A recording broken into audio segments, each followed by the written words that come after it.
Hello, dear students. Welcome to Shiva Vlogs. Smart learning and less fun. That is our motto, and we will do it. So, हमारा आज का topic है message writing. It starts from class 6 to 10th. So Chhathi class से लेके 10वीं class तक message writing चलता है, एंड मे बी आगे वाली क्लासेस में भी. सो आज हम प्रॉपर फॉर्मेट देखेंगे कि मैसेज राइटिंग कैसे करना है. तो मैसेज होता क्या है? तो message it's a way to convey the message to the person whom it is meant. Means कि ये एक तरीका होता है कि अगर कोई डायरेक्टली मैसेज रिसीव नहीं कर पा रहा और हमें किसी का मैसेज किसी दूसरे को डिलीवर करना है, तो उसको लिखने का क्या तरीका होता है, वो है मैसेज राइटिंग. तो मैसेज राइटिंग का पर्पस क्या है? तो इसका पर्पस ये है, किसी को कुछ सपोज करो रिक्वेस्ट करना हो, मूवी टिकट ही आपने खरीदनी है तो आप किसी को मैसेज लिखते हो, या किसी एक की इन्फॉर्मेशन आपने किसी दूसरे तक पहुंचानी है, मोस्टली यही आता है मैसेज राइटिंग में. तो किसी तरह की अपॉलॉजी या किसी तरह की एक्सप्लेनेशन, वो भी मैसेज राइटिंग में आ जाता है. बट मेनली क्या आता है, जब हमने किसी की कॉल सुनी तो उसका मैसेज हमने उस पर्सन को दे दिया जो उस समय कॉल पे अवेलेबल नहीं था. तो अब मैसेज जो है उसमें क्या क्या चीज़ें जो है वो हमने ध्यान में रखनी होती हैं. No addresses needed. पहले तो इसमें एड्रेस नहीं आता किसी का भी. तो क्या आता है, ऊपर मैसेज का टाइटल आता है और नीचे टाइम और डेट आती है उसके बाद. तो हमें टाइम लिखना होता है, हमें डेट लिखनी होती है, फिर हमें सैल्यूटेशन लिखना होता है कि मैसेज किसके लिए है. सो डियर, जिसके लिए भी मैसेज है वो XYZ का हम नाम लिख देते हैं. फिर हम लिखते हैं, सबसे पहले हम लिखते हैं कॉलर का नाम जिसने कॉल किया है, कि this person has called to convey the message, और फिर आगे लिखते हैं हम मैसेज जो उसने मैसेज किया है. तो हमने अपनी तरफ से कुछ भी ऐड नहीं करना होता, जो उसने बोला होता है वही ही हमें लिखना होता है मैसेज में. और मैसेज को हम रिपोर्टेड स्पीच में लिखते हैं, मतलब इनडायरेक्ट वर्ड्स में लिखते हैं. हम उसको डायरेक्ट इन्वर्टेड कोमास में नहीं लिखते. और वर्ड लिमिट हमेशा 50 ही रहती है, उससे ज़्यादा नहीं होना चाहिए. और मैसेज को नोटिस की तरह ही बॉक्स में रखा जाता है. तो ये देखिए, ये एक सैंपल है. अगर आप इसको ध्यान से देखोगे तो पहले स्टेटमेंट पढ़ लेते हैं. You live as a paying guest along with your cousin. You receive a call from your father to inform your cousin about the heart operation of your uncle.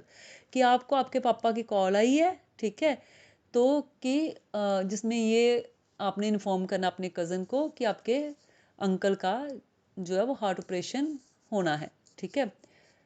तो the appointment for the operation has been fixed, और appointment की जो date है operation की वो बताई गई है 9 दिसंबर 2012. You have to ask your cousin to reach the hospital as soon as possible. और आपने अपने कज़न को कहना है कि वो जल्दी से जल्दी हॉस्पिटल पहुंचे. तो ये आपने मैसेज लिखना है अपने कज़न के लिए. तो ये आपने ऊपर मैसेज का टाइटल लिखा और ये कैपिटल लेटर्स में होना चाहिए.